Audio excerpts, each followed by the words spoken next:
अभी हाल ही में कैरेबियाई premiere league का हिस्सा बनने वाली पहली भारतीय क्रिकेटर कौन बनी? तो आंसर होगा श्रेयंका पाटिल।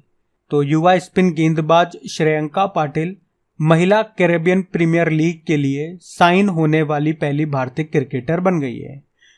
और आपको साथ में ये भी बता दूं कि श्रेयंका पाटिल ये पहली भारतीय खिलाड़ी भी होंगी जो अंतर्राष्ट्रीय क्रिकेट खेलने से पहले विदेशी लीग में खेलेंगी। अभी आपको पता है जो वुमेन प्रीमियर लीग हुआ था उसमें रॉयल चैलेंजर्स बंगलुरु के लिए खेली थी वो, और अभी वो वुमेन्स कैरेबियन प्रीमियर लीग में गुयाना अमेजन वॉरियर्स के लिए खेलेंगी। चलिए फिर बताइए, अभी हाल ही में south Asian football federation championship को किसने जीता? तो आंसर होगा भारत ने। यहाँ बात हो रही है साउथ एशियन फुटबॉल चैंपियनशिप की। तो ये हुई कहाँ पे? बंगलुरु के श्री कांतेराव स्टेडियम में, जिसको भारत ने जीत लिया। किसे हराया या उप विजेता कौन रहा?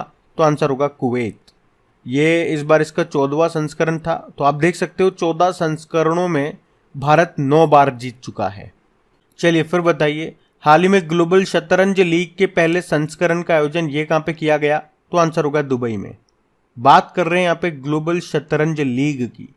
पहली बार इसका आयोजन हुआ कहाँ पे? दुबई यूएई में। और कौन सी टीम चैंपियन बनी है? तो त्रिवेणी कॉन्टिनेंटल किंग्स, और इसने हराया है अपग्रेड मुंबा मास्टर्स को। और इसमें डेनमार्क के जो ग्रैंड मास्टर हैं योनास जेयर, इन्होंने त्रिवेणी को पहली ग्लोबल शतरंज लीग का खिताब दिलाया है। तो ये 2-3 पॉइंट ही हैं, बस यही ध्यान रखना क्योंकि ये पहली बार इसका आयोजन हुआ, पहला संस्करण है ग्लोबल शतरंज लीग का। कहाँ हुआ? दुबई में।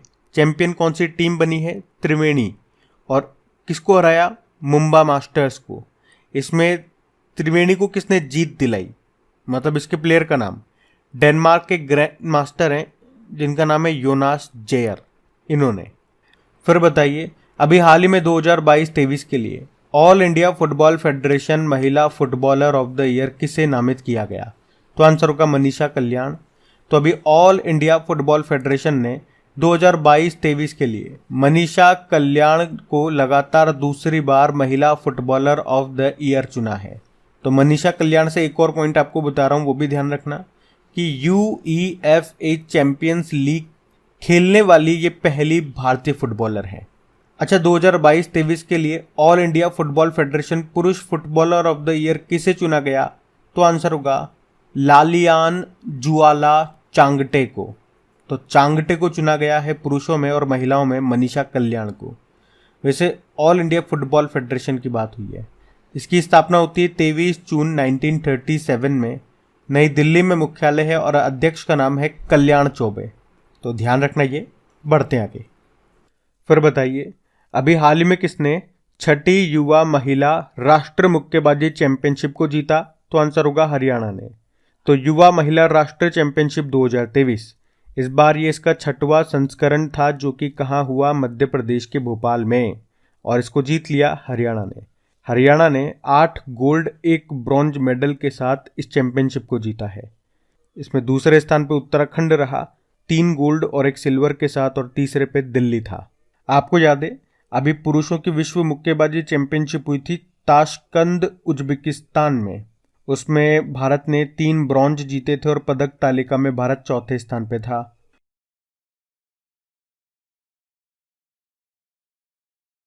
चलिए फिर बताइए, हाल ही में फूड एग्रीकल्चर ऑर्गेनाइजेशन के महानिदेशक के रूप में किसे फिर से चुन लिया गया? तो आंसर होगा क्यू डोंग। तो फूड एग्रीकल्चर ऑर्गेनाइजेशन, इसके अभी तक डायरेक्टर जनरल थे क्यू डोंगयू, और अभी एक बार फिर से इन्हीं को अगले 4 सालों के लिए फूड एग्रीकल्चर ऑर्गेनाइजेशन का डायरेक्टर जनरल चुन लिया गया है। बढ़िया बात है, हमारी तरफ से आपको मुबारकबाद, वरना फिर एक और नाम याद करना पड़ता। क्यू डोंगयू, सही कह रहा हूँ ना? तो क्यू डोंगयू नाम याद रखना। फूड एग्रीकल्चर ऑर्गेनाइजेशन, स्थापना इसकी होती है 16 अक्टूबर 1945 को, और इसी कारण हम कौन सा दिन मनाते हैं 16 अक्टूबर को? World food day. हेडक्वार्टर कहाँ पर है? रोम, इटली में है। बाकी आप जानते हो अभी भारत में अमेरिकी एम्बेसडर बने थे इसी साल, एरिक गारसेटी नाम है। अभी संयुक्त राष्ट्र महासभा यूनाइटेड नेशन जनरल असेंबली के 78वें सत्र के अध्यक्ष बने डेनिस फ्रांसिस, ये त्रिनिदाद और टोबैगो देश के हैं। और ट्विटर की सीईओ बनी कौन? Linda Yaccarino. ये नाम भी याद रखना। बढ़ते हैं आगे। फिर बताइए, कि जुलाई 2023 में किसने महाराष्ट्र के उप मुख्यमंत्री के रूप में शपथ ली है? तो आंसर होगा अजीत पवार। तो अजीत पवार ये एनसीपी यानी कि नेशनलिस्ट कांग्रेस पार्टी, राष्ट्रवादी कांग्रेस पार्टी से हैं और अभी ये शामिल हो गए हैं महाराष्ट्र सरकार में यानी कि एनडीए गवर्नमेंट में। और अब महाराष्ट्र में आप देखोगे तो एक तो मुख्यमंत्री हैं एकनाथ शिंदे और दो हो गए हैं डेप्यूटी सीएम। एक तो पहले से हैं देवेंद्र फडणवीस और एक ये बन गए अजीत पवार। ये जो अजीत पवार है ये शरद पवार के भांजे कहे जाते हैं। चलिए फिर बताइए, अभी बैंक ऑफ बड़ौदा के एमडी सीईओ के रूप में अभी किसे नियुक्त किया गया? तो आंसर होगा देवदत्त चंद को। तो अभी देवदत्त चंद को बैंक ऑफ बड़ौदा का एमडी सीईओ नियुक्त किया गया है। उन्होंने किनका स्थान लिया? संजीव चड्ढा का स्थान लिया है। देखो बात है बैंक ऑफ बड़ौदा की, इसकी स्थापना होती है 1908 में। हेडक्वार्टर है वडोदरा गुजरात में। और किन दो बैंकों का विलय हुआ था बैंक ऑफ बड़ौदा में? तो आंसर होगा विजया बैंक और देना बैंक का। इसकी टैगलाइन होती है इंडियाज इंटरनेशनल बैंक। बाकी अभी बैंक ऑफ इंडिया के एमडी सीईओ बने Rajneesh Karnataka, AU small finance bank के बने थे संजय अग्रवाल और एक्सिस सिक्योरिटीज के बने थे प्रणव हरिदासन। तो ये नाम भी ध्यान रखना, बढ़ते हैं आगे। फिर बताइए, अभी हाल ही में आसिक्स क्या है? ये जापान के एक स्पोर्ट्स शू बनाने वाली कंपनी है और आपसे पूछ रहे हैं अभी आसिक्स इंडिया ने किसे अपना ब्रांड एम्बेसडर बनाया? तो आंसर होगा श्रद्धा कपूर को। तो अभी आसिक्स इंडिया ने एक्ट्रेस श्रद्धा कपूर को अपना ब्रांड एम्बेसडर बनाया है। चलिए फिर बताइए, अभी हाल ही में केंद्र सरकार ने वर्ल्ड ट्रेड ऑर्गेनाइजेशन में भारत के स्थायी प्रतिनिधि का कार्यकाल बढ़ा दिया। नाम बताओ? ब्रजेंद्र नवनीत। तो वर्ल्ड ट्रेड ऑर्गेनाइजेशन में जो भारत के स्थायी प्रतिनिधि हैं वो हैं ब्रजेंद्र नवनीत और अभी केंद्र सरकार ने इनका कार्यकाल 9 महीने के लिए बढ़ा दिया है। तो नाम न्यूज में है तो ध्यान रखना।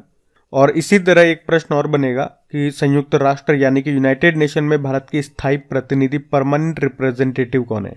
तो आंसर होगा Ruchira Kamboj. World trade organisation की स्थापना होती है 1995 में। हेडक्वार्टर है जेनेवा स्विट्जरलैंड में और इसकी पहली महिला डायरेक्टर जनरल कौन है? नागोजी ओंकाजाईवेला। ये नाइजीरिया से हैं। आप जानते हो अजीत कुमार मोहंती अभी परमाणु ऊर्जा आयोग के अध्यक्ष बने। सिद्धार्थ मोहंती एलआईसी के चेयरमैन बने। तो अनंत माहेश्वरी ये नेस्कॉम के चेयरमैन बने। ध्यान रखना, ये बढ़ते हैं आगे।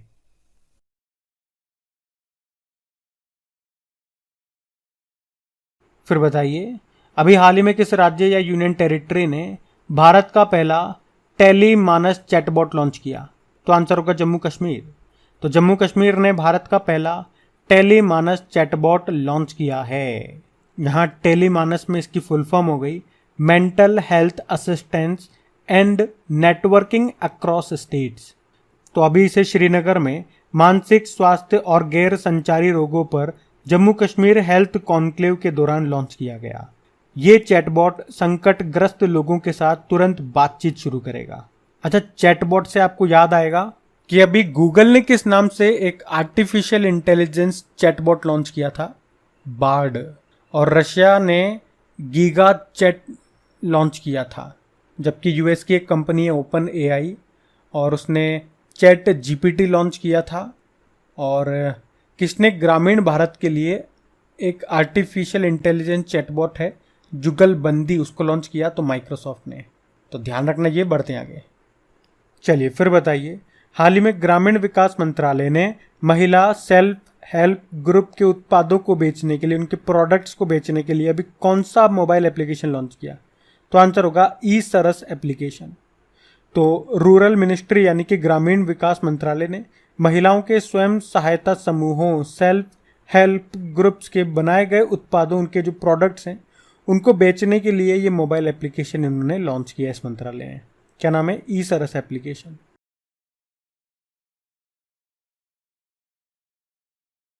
चलिए फिर बताइए कि जुलाई 2023 में भारत का पहला स्वदेशी परमाणु रिएक्टर का संचालन ये कहाँ पे शुरू हुआ? तो आंसर होगा गुजरात में। तो गुजरात में जो काकरापार न्यूक्लियर पावर प्लांट है ना, वहीं पे भारत के पहले स्वदेशी रूप से विकसित 700 मेगावाट परमाणु ऊर्जा रिएक्टर ने सफलतापूर्वक वाणिज्यिक संचालन शुरू कर दिया है। तो कैपेसिटी कितनी है याद रखना? 700 मेगावाट है। और हमने कहा यह भारत का पहला स्वदेशी परमाणु रिएक्टर है, मतलब हमने बनाया है, हमने किसी और देश की मदद नहीं ली है इसे बनाने में। और ये तो पहला है जो बनकर तैयार हो गया। वैसे अभी सरकार ने 10 स्वदेशी रिएक्टरों को मंजूरी भी दे दी है।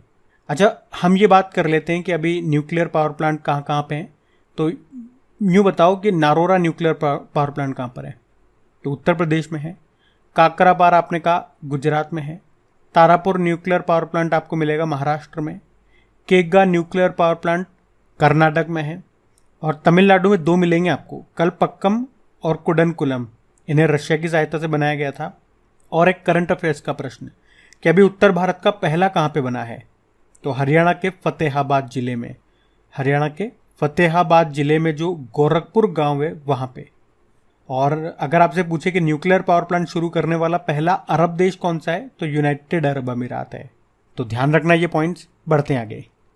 फिर बताइए, हाल ही में किस राज्य में देश के पहले सहकारी संचालित सैनिक स्कूल की नींव रखी गई?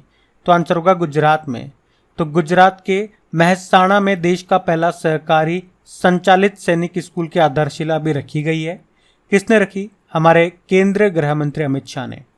और आपको बता दूं, अभी प्रधानमंत्री नरेंद्र मोदी ने पीपीपी मॉडल के जरिए 100 सैनिक स्कूल स्थापित करने का आह्वान भी किया है।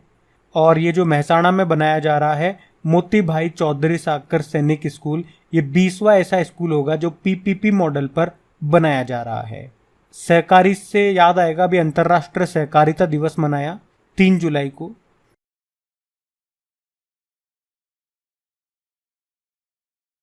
तो इस प्रश्न में आपसे पूछ रहे हैं, अभी हाल ही में WHO ने किस कृत्रिम मधुरक को संभावित कैंसर पदार्थ घोषित किया है? तो आंसर होगा एस्पोर्टम। तो ये प्रश्न आप सभी के लिए चेतावनी है कि अब से आप कोल्ड ड्रिंक पीने से पहले 2 बार जरूर सोचेंगे, क्योंकि अभी वर्ल्ड हेल्थ ऑर्गेनाइजेशन ने साफ साफ कह दिया है कि जो कोको कोला समेत दूसरे जो सॉफ्ट ड्रिंक्स हो गए और जो फूड आइटम्स हो गए जैसे कि च्युइंगम वगैरह, तो इनको मीठा करने के लिए उसमें आर्टिफिशियल स्वीटनर जिसे कहते हैं एस्पोर्टम ये डाला जाता है। और उन्होंने कहा कि ये जो एस्पोर्टम है इससे कैंसर होने का खतरा है। अच्छा, कैंसर से एक डे का प्रश्न मैं आपसे जरूर पूछूंगा, वर्ल्ड कैंसर डे कब मनाते हैं ये आप लोग बताओ। बाकी स्टडी ऑफ कैंसर क्या कहा जाता है? ऑन्कोलॉजी कहा जाता है। अगला प्रश्न है, अभी हाल ही में अंतर्राष्ट्रीय प्लास्टिक बैग मुक्त दिवस कब मनाया गया? तो आंसर होगा 3 जुलाई को। तो ये दिन गैर बायोडिग्रेडेबल पदार्थ यानी कि प्लास्टिक के उपयोग से पर्यावरण को होने वाले नुकसान के बारे में जागरूकता पैदा करने के लिए ये दिन मनाते हैं। क्योंकि आपको पता है जो प्लास्टिक बैग अगर इसे आप मिट्टी में दफन कर दोगे तो इसे पूरी तरह से डिग्रेड होने में, पूरी तरह से मिट्टी में मिलने में इसको कई साल, लगभग 1000 साल लग जाएंगे। और इस दिन को हमने पहली बार कब मनाया था? 2008 में। अच्छा, मैं तो आपसे सिंपल सा प्रश्न पूछता हूँ ना कि भारत में सिंगल यूज प्लास्टिक को बैन कर दिया गया कब से? तो आंसर होगा 1 जुलाई 2022 से। फिर बताइए, अभी हाल ही में डिजिटल सेवाओं के लिए किस बैंक ने प्रोजेक्ट वेब नाम से एक नई पहल शुरू की? तो आंसर होगा इंडियन बैंक। तो अभी इंडियन बैंक ने अपनी डिजिटल परिवर्तन पहल प्रोजेक्ट वेव के तहत नई सर्विसेज शुरू की है, जैसे कि इलेक्ट्रॉनिक बैंक गारंटी सर्विस शुरू की है जो पारंपरिक कागज आधारित प्रक्रियाओं को आसान बनाएगी। इसके अलावा ग्राहकों को फिजिकल स्टाम्प पेपर और फिजिकल सिग्नेचर की जगह डिजिटल यानी कि ई साइनिंग की सुविधा भी दी जाएगी। इसके अलावा व्हीकल लोन लेने की प्रक्रिया भी पूरी तरह से डिजिटल कर दी गई है। इंडियन बैंक आप जानते ही हो, स्थापना होती है 1907 में, हेडक्वार्टर चेन्नई में है। MD CEO शांतिलाल जैन है। टैगलाइन होती है आपका अपना बैंक। हाँ, हमारा अपना बैंक है भाई, जाके जितना चाहो पैसा निकाल लेना। बाकी आप जानते हो कैनरा बैंक अभी रुपे क्रेडिट कार्ड के माध्यम से UPI भुगतान की अनुमति देने वाला पहला सरकारी बैंक बना। और HDFC बैंक, एक तो दो पॉइंट याद रखना। एक तो कि भारत की पहली इलेक्ट्रॉनिक बैंक गारंटी किसने जारी की थी? HDFC बैंक ने। और अभी विश्व की चौथी सबसे मूल्यवान बैंक बन गई है HDFC बैंक, क्योंकि HDFC बैंक और HDFC आपस में विलय हो गया, इनका मर्जर हो गया। और इसमें टॉप यानी कि सबसे वैल्यूएबल बैंक बताई गई US का JP मॉर्गन। और SBI ने अभी बेंगलुरु में प्रोजेक्ट कुबेर लॉन्च किया था, ये भी न्यूज़ में था, ध्यान रखना। बढ़ते हैं आगे। फिर बताइए, अभी हाल ही में केंद्र सरकार ने दुष्कर्म पीड़ित नाबालिग लड़कियों के लिए भी कौन सी योजना शुरू की है? तो आंसर होगा मिशन वात्सल्य योजना। तो अभी केंद्र सरकार ने दुष्कर्म पीड़ित नाबालिग लड़कियों के गर्भवती होने पर परिवारों के द्वारा उनका परित्याग करने पर उन नाबालिगों को रहने के लिए आश्रय, खाने के लिए भोजन और कानूनी सहायता प्रदान करने के लिए ये मिशन वात्सल्य योजना को शुरू किया है। तो महिला व बाल विकास मंत्री हैं स्मृति ईरानी, जिनके अनुसार निर्भया योजना के तत्वावधान में शुरू की गई इस योजना का मुख्य उद्देश्य उन गर्भवती नाबालिग पीड़ितों के लिए संस्थागत और वित्तीय सहायता सुनिश्चित करना है जिनके पास खुद की देखभाल करने का कोई भी साधन नहीं है। तो इस योजना का नाम क्या है? मिशन वात्सल्य योजना। ये आप ध्यान रखना। तो इस प्रश्न में आपसे पूछ रहे हैं, हाल ही में 23वें शंघाई शिखर सम्मेलन में किसे अतिथि देश के रूप में आमंत्रित किया गया? तो आंसर होगा तुर्कमेनिस्तान। देखो, आपको ये तो पता है कि 2023 में शंघाई कोऑपरेशन ऑर्गेनाइजेशन की अध्यक्षता ये भारत कर रहा है, और हमने कहा इस बार की इसकी थीम क्या रहेगी, तो towards a secure Shanghai cooperation organisation इसकी थीम हो गई, ये भी ध्यान रखना। और इस बार जो गेस्ट कंट्री है वो है तुर्कमेनिस्तान। ये 3 पॉइंट आपको याद रखने हैं। इस बार ये इसका 23वां संस्करण है, ये भी पॉइंट हो गया। देखो, शंघाई कोऑपरेशन ऑर्गेनाइजेशन की बात करते हैं तो इसकी जो स्थापना है ना वो 1996 में हुई थी, जब इसमें 5 सदस्य देश हुआ करते थे, और तब इसका नाम शंघाई 5 हुआ करता था। और इसका नाम शंघाई कोऑपरेशन ऑर्गेनाइजेशन कब हुआ? 2001 में हुआ। इसका हेडक्वार्टर कहाँ पर है? शंघाई में नहीं है, बीजिंग चाइना में इसका हेडक्वार्टर है, ये ध्यान रखना। इसमें भारत और पाकिस्तान मेंबर कब बने? 2017। और अभी वर्तमान में कौन कौन मेंबर हैं इसके? वर्तमान में इसके 8 मेंबर हैं। भारत, पाकिस्तान, रशिया, चाइना, ये 4 हो गए। बाकी 4 सेंट्रल एशियन कंट्रीज हैं। कौन कौन? उज्बेकिस्तान, कजाकिस्तान, तजाकिस्तान और किर्गिस्तान। इसमें कौन शामिल नहीं है? तो तुर्कमेनिस्तान शामिल नहीं है, ये आपको याद रखना है। और अब ये आपको याद भी रहेगा क्योंकि आपने देख लिया ना इस बार चीफ गेस्ट कौन है, तो तुर्कमेनिस्तान है। वो मेंबर नहीं है तभी तो चीफ गेस्ट है। तो अब आपको याद रहेगा ये चीफ गेस्ट आने से कि एससीओ में कौन शामिल नहीं है, तो तुर्कमेनिस्तान शामिल नहीं है। चलिए फिर बताइए, अभी हाल ही में दुनिया का सर्वाधिक हाई ग्रेड फॉस्फेट का भंडार ये कहाँ पे मिला है? तो आंसर होगा नॉर्वे में। तो अभी नॉर्वे में हाई ग्रेड यानी कि बेस्ट क्वालिटी वाला फॉस्फेट के भंडार मिले हैं, और ये कम से कम 70 बिलियन टन होने का अनुमान है। और इतने फॉस्फेट से दुनिया की अगली 100 साल की ज़रूरतों को पूरा किया जा सकता है। अच्छा, फॉस्फेट का इस्तेमाल ये आपके सोलर पैनल्स में होता है, इलेक्ट्रिक कार की बैटरी और उर्वरक जो फर्टिलाइजर होते हैं वहाँ पे भी इसका इस्तेमाल होता है। तो इस प्रश्न में आपसे पूछ रहे हैं, हाल ही में जिमैक्स 2023 अभ्यास का आयोजन ये कहाँ पे किया गया? तो आंसर होगा विशाखापत्तनम में। तो हम बात कर रहे हैं यहाँ पे जिमैक्स एक्सरसाइज की। तो ये किन किन के बीच होता है? तो जे मतलब जापान, आई मतलब India, Japan India maritime exercise. तो ये एक नेवल एक्सरसाइज है। इस बार ये इसका 7वां संस्करण है, जो कहाँ पे हुआ? विशाखापत्तनम में हुआ। ये पॉइंट्स याद रखना। और आप देखोगे 2023 में जापान के साथ हमारी ये तीसरी एक्सरसाइज है। इससे पहले हमने जापान के साथ एक तो वीर गार्जन एक्सरसाइज की थी और एक धर्मा गार्जन एक्सरसाइज की। कहाँ पे? दोनों हमने जापान में की। और इस बार ये जिमैक्स एक्सरसाइज हम कर रहे हैं भारत में, विशाखापत्तनम में। ये आप ध्यान रखना। कुछ फिर बताइए, अभी हाल ही में किसे बास्केटबॉल फेडरेशन ऑफ इंडिया का अध्यक्ष चुना गया? तो आंसर होगा आधव अर्जुन को।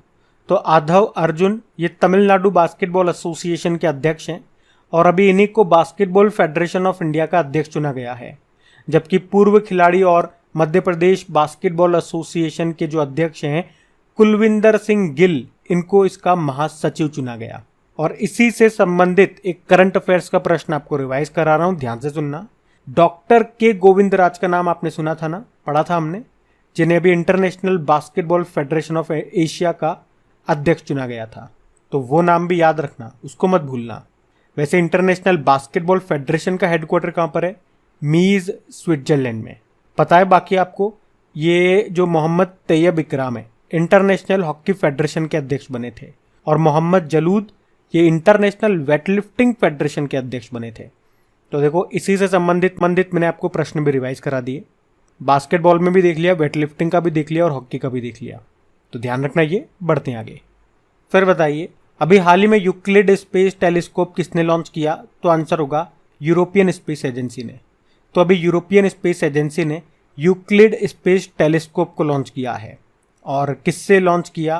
तो स्पेस एक्स के फाल्कन 9 रॉकेट से। कहाँ से? फ्लोरिडा से इसको लॉन्च किया गया। क्यों लॉन्च किया, क्या उद्देश्य है? तो डार्क एनर्जी और डार्क मैटर की स्टडी करने के लिए इसको लॉन्च किया गया है अंतरिक्ष में। और इस टेलीस्कोप का नाम फादर ऑफ ज्योमेट्री कहे जाने वाले यूक्लिड के नाम पे रखा गया है। भाई फादर ऑफ ज्योमेट्री किसे कहा जाता है? यूक्लिड को ही कहा जाता है, और उन्हीं के नाम पे है ये यूक्लिड स्पेस टेलीस्कोप। ये टेलीस्कोप 6 साल तक काम करेगा। टेलीस्कोप से आपको याद आएगा, एक जेम्स वेब टेलीस्कोप के बारे में आपने पढ़ा था। किसने लॉन्च किया था? नासा ने। और ये दुनिया का सबसे बड़ा टेलीस्कोप है जिसे नासा ने लॉन्च किया था। अभी वैसे भारत का पहला लिक्विड मिरर टेलीस्कोप कहाँ पे स्थापित किया गया? सबको पता होगा, उत्तराखंड में। चलिए फिर बताइए, हाल ही में यूके के द्वारा किसे हाथी परिवार पर्यावरण पुरस्कार से सम्मानित किया गया? तो आंसर होगा कार्तिकी गोंजाल्वेस को। अच्छा, आपको याद है अभी 2023 के ऑस्कर अवार्ड्स, जो कि इसका 95 नंबर का संस्करण था, ये भारत में बात करें तो भारत के एक तो जो RRR मूवी का गाना है नाट्टू नाट्टू, उस सॉन्ग को मिला था बेस्ट सॉन्ग की कैटेगरी में। और उस सॉन्ग के म्यूजिक डायरेक्टर का नाम भी याद रखना, MM कीरावनी है। चलो बताओ अभी MM कीरावनी को कौन सा पद्म पुरस्कार मिला? ये प्रश्न मैंने आपसे पूछ लिया, चलो उत्तर दो इसका। तो एक तो ये नाट्टू नाट्टू सॉन्ग हो गया, इसके अलावा एक शॉर्ट डॉक्यूमेंट्री भी थी, द एलिफेंट विस्पर्स, कई बार बताया मैंने आपको, और इसी के डायरेक्टर थे कार्तिकी गोंजाल्वेस। तो अभी उन्हीं को यूके के सम्राट चार्ल्स तृतीय ने हाथी परिवार पर्यावरण पुरस्कार से सम्मानित किया है। फिर बताइए, हाल ही में प्रथम अंतर्राष्ट्रीय हरित हाइड्रोजन सम्मेलन का उद्घाटन कहाँ किया गया? तो आंसर होगा नई दिल्ली में। तो पहला अंतर्राष्ट्रीय हरित हाइड्रोजन सम्मेलन है ये, जो अभी नई दिल्ली में हुआ, 5 जुलाई को हुआ। तो इसका उद्देश्य है हरित हाइड्रोजन इकोसिस्टम स्थापित करना और हरित हाइड्रोजन के माध्यम से डीकार्बनाइजेशन के लिए वैश्विक लक्ष्यों को हासिल करना। वैसे हमारा लक्ष्य क्या है नेट जीरो कार्बन उत्सर्जन का? तो आंसर होगा 2070 है।